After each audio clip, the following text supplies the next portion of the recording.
nós vamos estudar sobre os pronomes possessivos, indefinidos e relativos. Para isso, vocês vão fazer uso do livro de língua portuguesa, a partir da página 72 e vai aí até a página 75, tá bom? Então, nós vamos começar com os pronomes possessivos. Então, vamos dar uma olhada aí nessa tirinha que o livro traz pra gente. Esta fumaça incomoda. Por que você não para? Isso vai acabar te matando. Toma, pro seu nariz. Toma, pra sua coroa de flores. Magoou. Agora observe as frases. Toma, pro seu nariz. Toma, pra sua coroa de flores.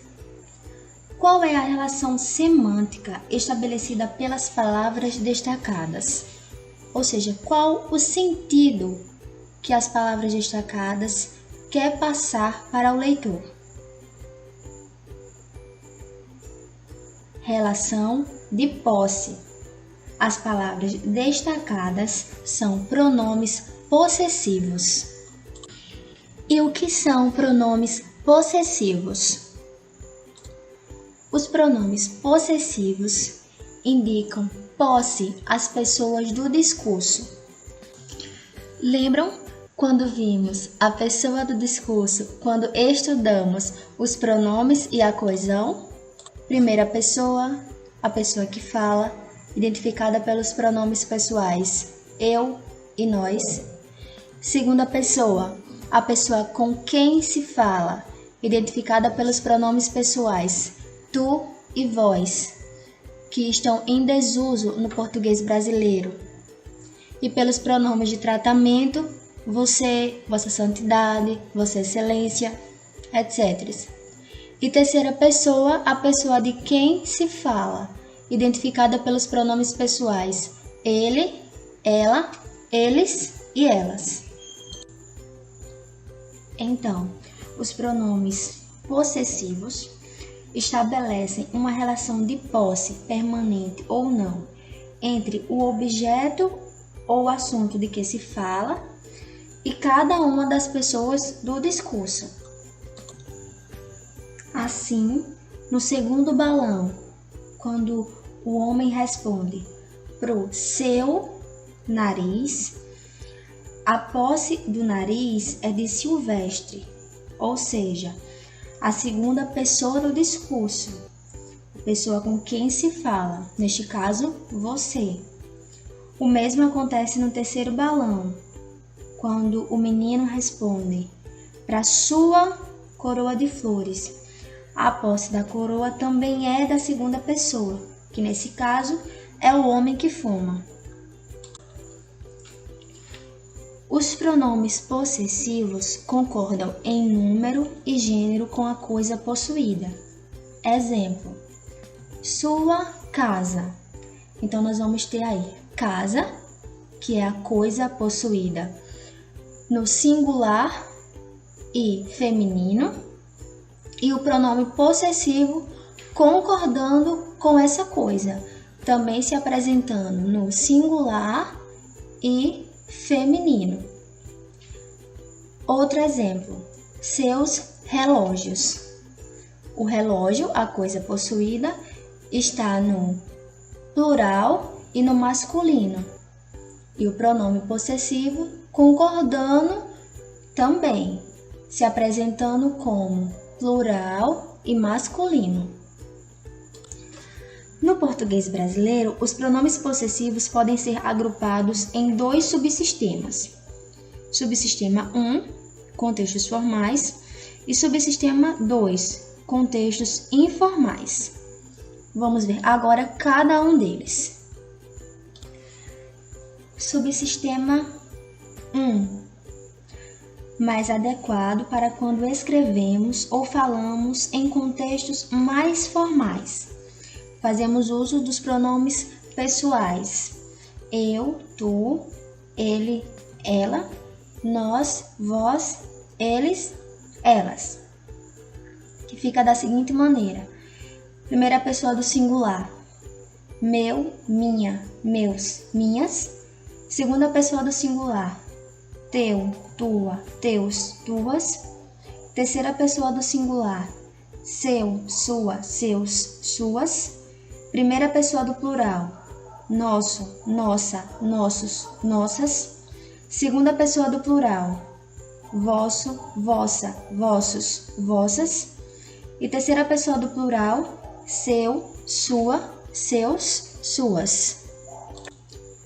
Subsistema 2, mais apropriado em situações de comunicação menos formais, como na conversação espontânea, quando fazemos uso dos pronomes pessoais, mas de uma maneira mais informal.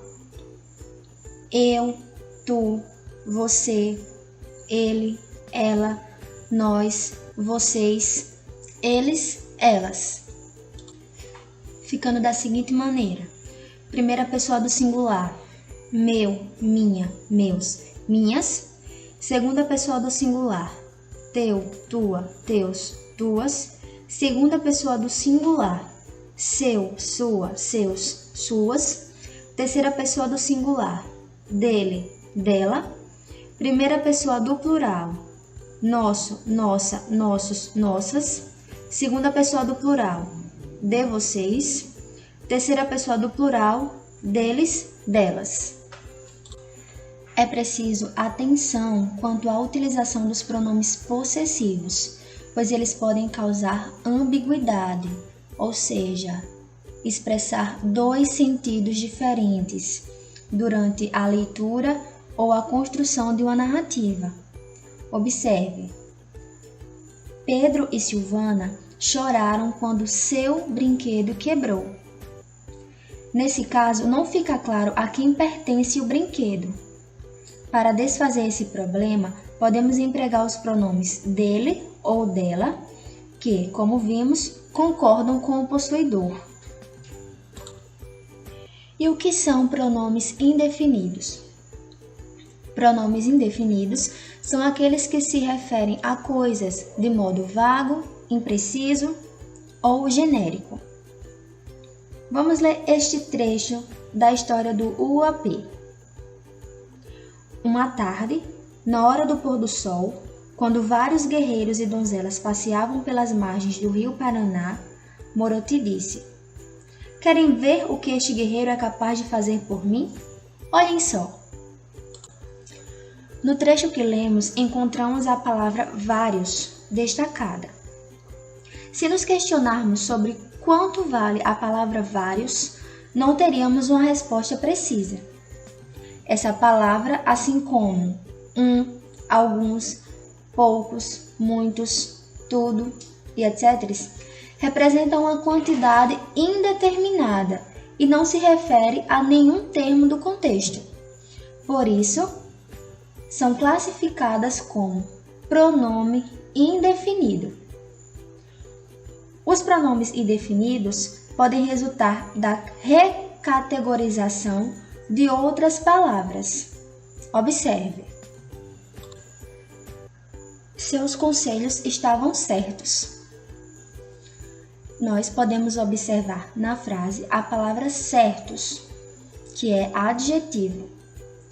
Mas, se escrevermos certos conselhos não são bons, nós vamos encontrar a mesma palavra, certos, mas desta vez como pronome indefinido. O mesmo pode acontecer na frase: ele foi o terceiro colocado no concurso. A palavra terceiro sendo indicada como numeral. Mas se dissermos: ele sempre procurava beneficiar terceiros, nós vamos encontrar mais uma vez a mesma palavra, terceiros, mas desta vez com pronome indefinido. Tradicionalmente, os pronomes indefinidos são classificados quanto à sua capacidade de se flexionar em gênero e número, apenas em número, e serem invariáveis. Variáveis em gênero e número: algum, certo, determinado, muito, nenhum, outro, pouco, próprio, quanto, tanto, todo, vários. Variáveis apenas em número, qual e qualquer. E invariáveis, cada, demais, mais, menos, que, quem, algo, alguém, nada, ninguém, outrem, quanto, tudo e as locuções, o que quer que e quem quer que. É importante notar que os pronomes indefinidos, qual, quanto, que, o que e quem, introduzem frases interrogativas como: que ou que você sabe sobre mim? Qual é a sua dúvida? Quanto você tem? Quem é aquela mulher? O que os levou a serem classificados por muito tempo como pronomes interrogativos. Por essa lógica, esses mesmos pronomes deveriam ser classificados como exclamativos em frases como: que susto! Qual não foi meu desgosto quando ela morreu? Quanta sorte! Quem diria? Em todo caso, nesses exemplos de pronomes interrogativos e exclamativos, tais pronomes conservam seu valor semântico indefinido. Por isso, a melhor saída é classificá-los como pronomes indefinidos. E o que são pronomes relativos? Pronomes relativos são aqueles que ligam duas orações, substituindo na segunda oração um termo já expresso na primeira oração. Como o próprio nome nos sugere, esses pronomes relacionam termos de uma oração. Observe: os livros que ele me emprestou, a casa cujo telhado caiu. Ela é uma pessoa em quem confiamos. Nesses três exemplos, as palavras destacadas referem-se a um termo anterior, impedindo que ele se repita, ao mesmo tempo que o relacionam ao restante da oração. Daí, sua classificação como pronomes relativos. Em todas as variedades da língua, o que é o pronome relativo mais empregado. Já os outros, quem, cujo e o qual, são utilizados em contextos mais formais. Então vamos ao resumo. Pronomes possessivos são aqueles que indicam posse às pessoas do discurso. Pronomes indefinidos são aqueles que se referem a coisas de modo vago, impreciso ou genérico. E pronomes relativos são aqueles que ligam termos de uma oração. Agora, vocês vão fazer a atividade, que vai da página 76 até a página 79, tá bom? Então, bons estudos para vocês, tchauzinho e até a próxima!